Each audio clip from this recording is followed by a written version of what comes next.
প্রথম প্রশ্ন, মহিলারা ইউটিউবে ওয়াজ করা যাবে কিনা? যদিও পর্দায় থাকে তাদের গলার সুর পুরুষরা শুনে। ভাইরা আমার, আল্লাহ তাআলা কোরআনে কারিমে পরিষ্কারভাবে আমাদেরকে নির্দেশ করেছেন, মহিলারা যদি পুরুষদের সাথে কোনো কথা বলতে হয়, কোনো কিছু চাইতে হয়, প্রয়োজন হলে পুরুষের সাথে কথা বলতে পারবে। ওয়াইদা সাআলতুমুহুন্না, কি আয়াতটা কি? ফাসআলুহুন্না মিন ওয়ারাই হিজাব।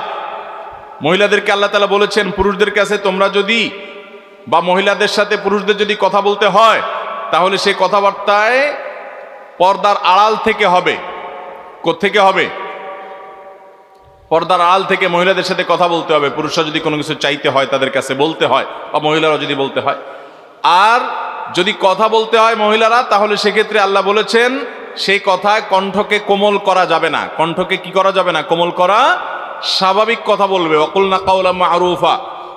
কণ্ঠকে কোমল করে, কণ্ঠের মধ্যে কৃত্রিমভাবে কোমলতা সৃষ্টি করে কথা বলা, এটা পুরুষকে ফিতনায় পতিত হওয়ার জন্য অন্যতম বড় একটা কারণ। এই জন্য আল্লাহ তাআলা এটা নিষেধ করেছেন। এখন কথা হলো, মহিলারা যদি ওয়াজ করে, ওয়াজ করতে হলে কোমল কণ্ঠে বলবে না কর্কশ কণ্ঠে কথা বলবে? ওয়াজ কি কর্কশ ভাষায় হয়? আল্লাহ বলেছেন ওয়াকুলু লাহু কাওলান লাইয়িনা। মুসা এবং হারুন আলাইহিস সালামকে বলেছেন যে আপনারা উভয়ে গিয়ে নরম কোমল কণ্ঠে কথা বলেন। তাহলে কোমল কণ্ঠে কথা বলতে হবে ওয়াজ নসিহতে, মিষ্টি কণ্ঠে যথাসম্ভব কোরআনকে সুন্দর সুরে পড়তে হবে। এখন এগুলো যদি পরনারী করে, এগুলো যদি গায়ের মাহরাম মহিলা করে আর ইউটিউবে ওয়াজ ছেড়ে দেয়, তাহলে ওয়াজ শুনবে না আওয়াজ শুনবে পাবলিক? কি বলেন? ওয়াজ শুনবে না আওয়াজ শুনবে? তে আওয়াজ শুনে যদি ফিতনায় পতিত হয়, তাহলে সমাজের জন্য ভালো কিছু হবে না খারাপ কিছু হবে? এই জন্য এটা জায়েজ নাই, সম্পূর্ণ হারাম এবং নাজায়েজ একটি কাজ। মহিলারা মহিলাদের মধ্যে দাওয়াতি কাজ করবেন। মহিলারা মহিলাদের মধ্যে দাওয়াতি কাজ করবেন। মহিলাদের কণ্ঠ দ্বারা পুরুষরা যত বেশি ফিতনায় পতিত হয়, পুরুষদের কণ্ঠ দ্বারায় মহিলারা এত দ্রুততার সাথে ফিতনায় পতিত হয়, এটা বৈজ্ঞানিকভাবে প্রমাণিত যে একজন পুরুষ তার যৌন আকাঙ্ক্ষা এটা যত দ্রুত জাগ্রত হয়, একজন নারীরটা সেরকম নয়। আর সেই কারণে একজন নারীকে তার কণ্ঠ এবং তার সৌন্দর্য এগুলো প্রদর্শন করার পরিবর্তে শরীয়ত পর্দা করতে বলেছে তার কল্যাণে, পুরুষকে বাঁচাবার জন্য, সমাজকে সুস্থ রাখবার জন্য। আজকে সুশীল নামধারী যারা আল্লাহর এই পর্দার বিধানকে তারা অমান্য করছে, অস্বীকার করছে, তারাও জানে যে এইটা ছাড়া মানবতাকে বাঁচানোর কোনো পথ নাই।